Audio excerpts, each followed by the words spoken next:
Saludos amigos, gracias por la amabilidad de la compañía. Soy Cristino del Castillo y este es su programa A Quemarropa. El lunes pasado el doctor Leonel Fernández publicó en el periódico Listín Diario un artículo bajo el título Reformas fiscales en tiempos de crisis. Es un trabajo interesante y a mí me gustaría comentarlo, aún sea brevemente.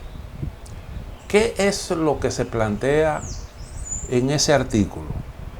Bueno, el presidente Fernández señala parte de algo que todo el mundo conoce, y es que en la Estrategia Nacional de Desarrollo se planteó la necesidad, eso fue en el 2012, de realizar una reforma fiscal que mejore los ingresos del gobierno.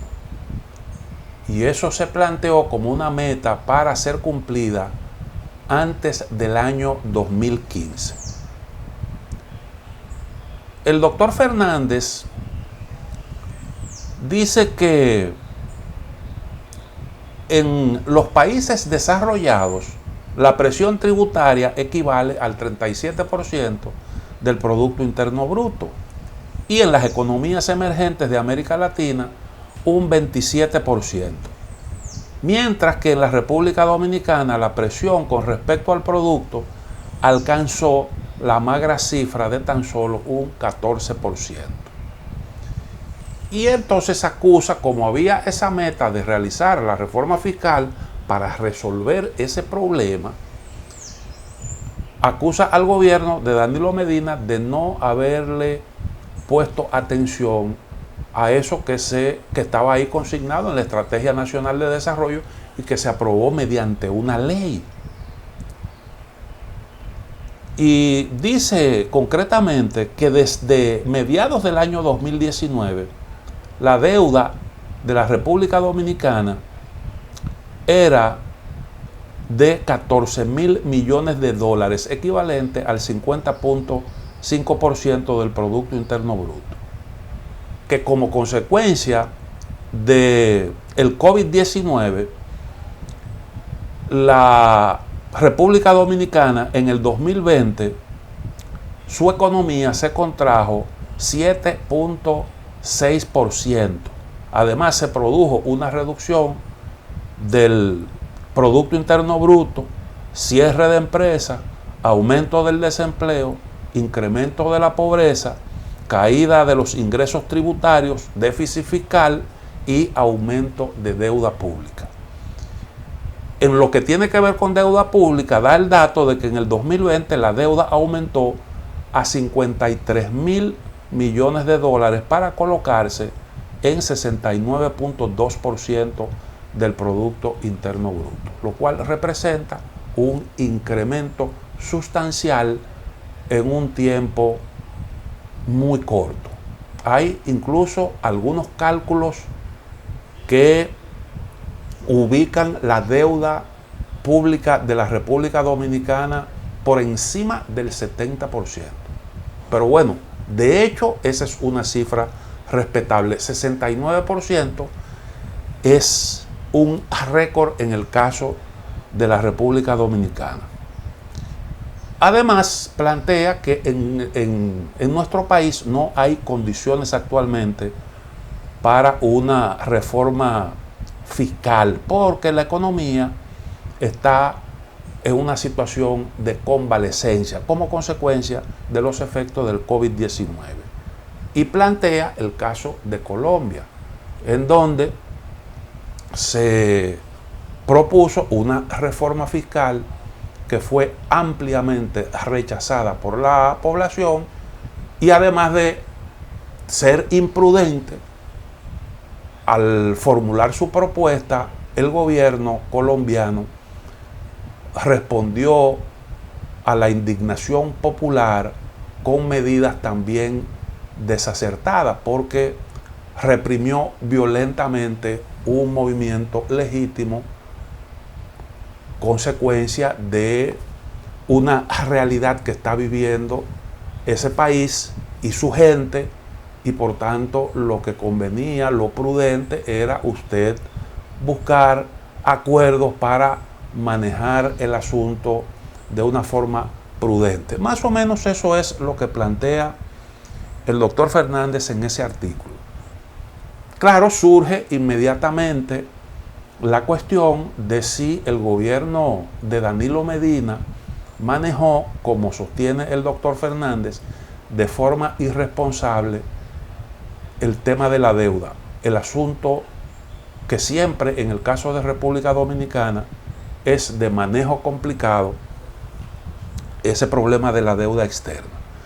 Yo creo que indiscutiblemente fue uno de los grandes errores del gobierno de Danilo Medina, el haber postergado indefinidamente un asunto que estaba pendiente, como dice el doctor Fernández, estaba ya planteado desde el 2012, pero ese es un problema que República Dominicana lo viene arrastrando desde hace mucho tiempo. Nunca ese ha sido un tema de fácil manejo.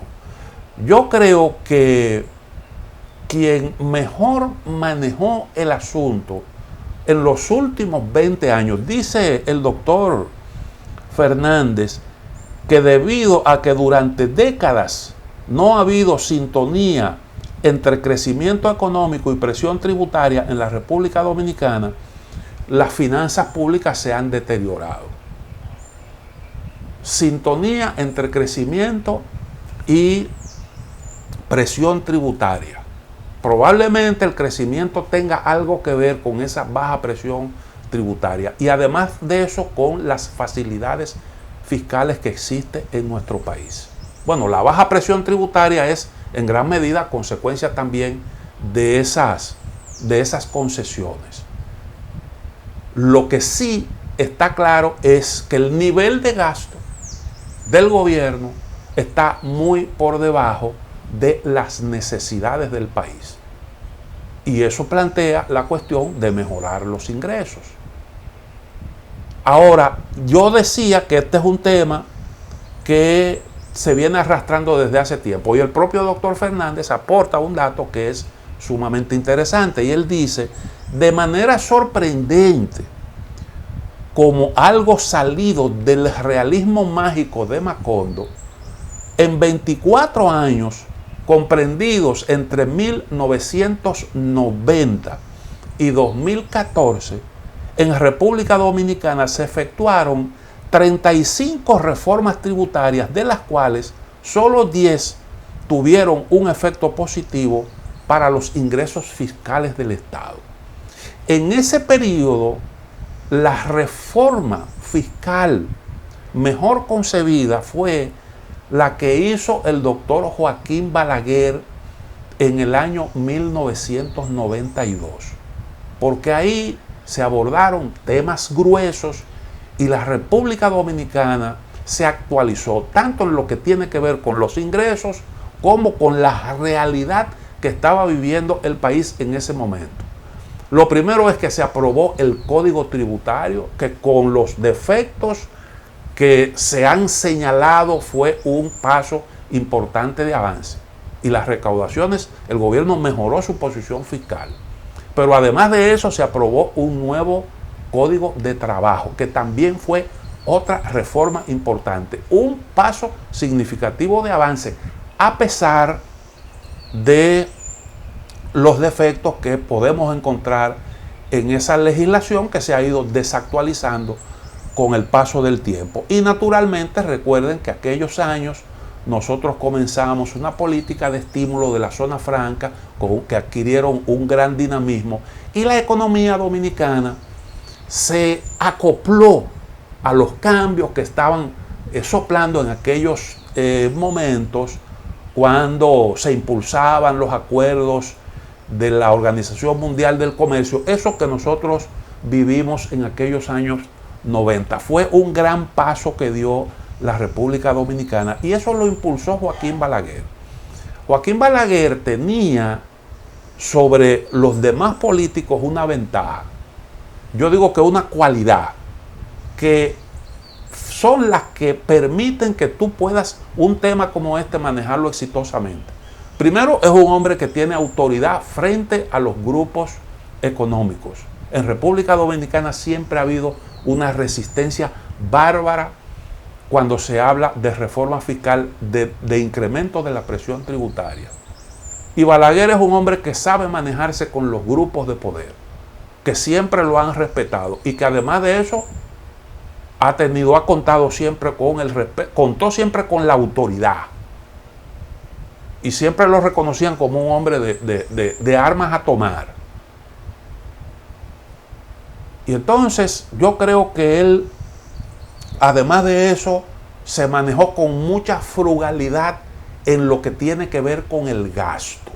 Porque Balaguer siempre fue un hombre tacaño y trataba de invertir de forma eficiente los recursos, aunque a él se le hacían muchísimas acusaciones. Pero si usted calcula lo que era el gasto en los gobiernos de Joaquín Balaguer y lo compara con lo que vino posteriormente, usted se va a dar cuenta de que realmente en lo que tiene que ver con eso, Balaguer tuvo un excelente manejo.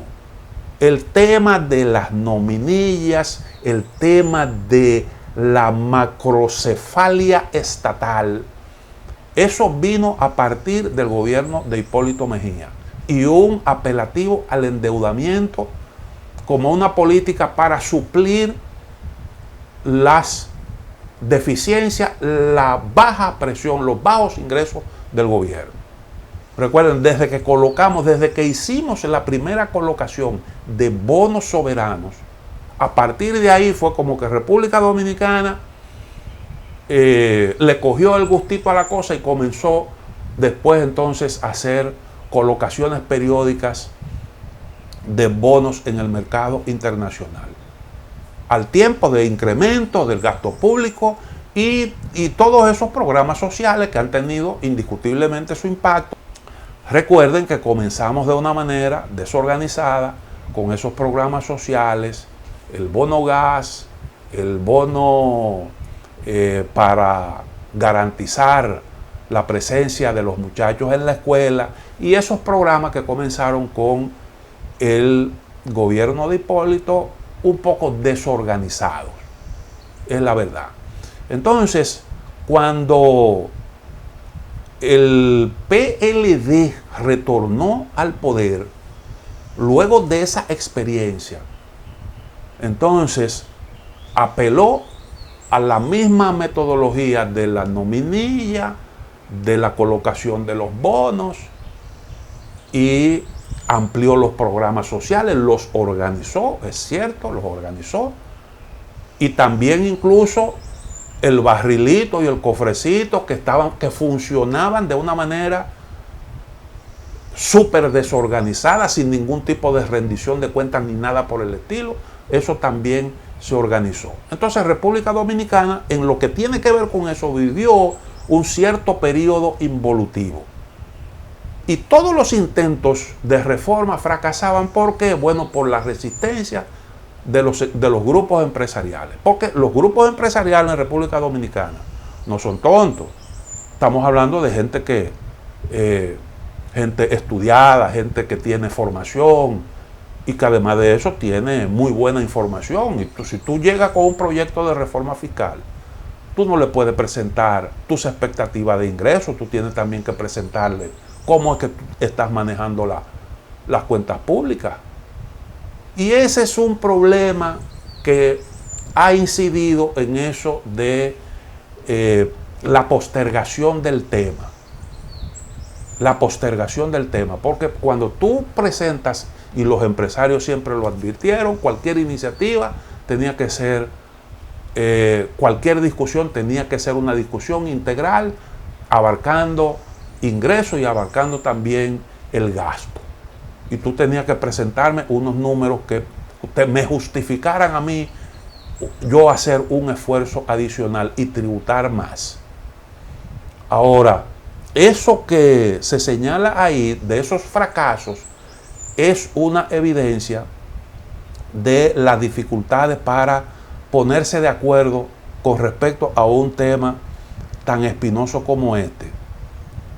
Y Y ustedes recordarán que aunque es cierto que la reforma fiscal se consignó en la Estrategia Nacional de Desarrollo que se aprobó en el 12, recuerden que ese año se celebraron elecciones aquí y pues hubo mucha inquietud con respecto al uso de los recursos del Estado en esos comicios. Y la oposición hizo mucho ruido alrededor de la cuestión del gasto en campaña. Y se produjo un déficit que se le atribuyó al gasto precisamente electoral. Y en una situación así, con un déficit que se aproximaba al 6% del Producto Interno Bruto, usted plantearse una reforma fiscal de entrada era algo difícil. Primero tenía que controlar el déficit y luego entonces plantearse una posible reforma fiscal. Naturalmente, el gobierno de Danilo Medina tuvo tiempo suficiente para promover esa reforma y no lo hizo. Probablemente eso tenía que ver con algunos enfoques. No descarto el cálculo político, porque eso muchas veces se incluye. Todos los gobiernos eso lo sopesan. Cuando en el 2000, próximo a las elecciones del 2008, el Fondo Monetario Internacional planteó algunos ajustes, sobre todo en el precio de la tarifa de la energía eléctrica, se lo planteó al gobierno del doctor Fernández. El gobierno del doctor Fernández dijo, yo no puedo hacer un ajuste de ese tipo próximo a unas elecciones. Y entonces el tema electoral, el tema político también siempre cuenta. Pero el asunto es que nosotros no produjimos, no hicimos esa reforma de manera oportuna. Entonces llega el coronavirus, desequilibra todos estos parámetros. El problema que, como se ve de los propios datos que aporta el doctor Fernández, se podía realmente manejar, porque una economía en crecimiento como la dominicana, con una deuda del 50% del Producto Interno Bruto por debajo de la media latinoamericana, eso se podía realmente manejar. Es verdad, aunque no fue bueno que llegáramos a ese punto, no había necesidad. Esa es la verdad, no había necesidad. Pero llegamos ahí y vino el coronavirus y entonces agravó todo.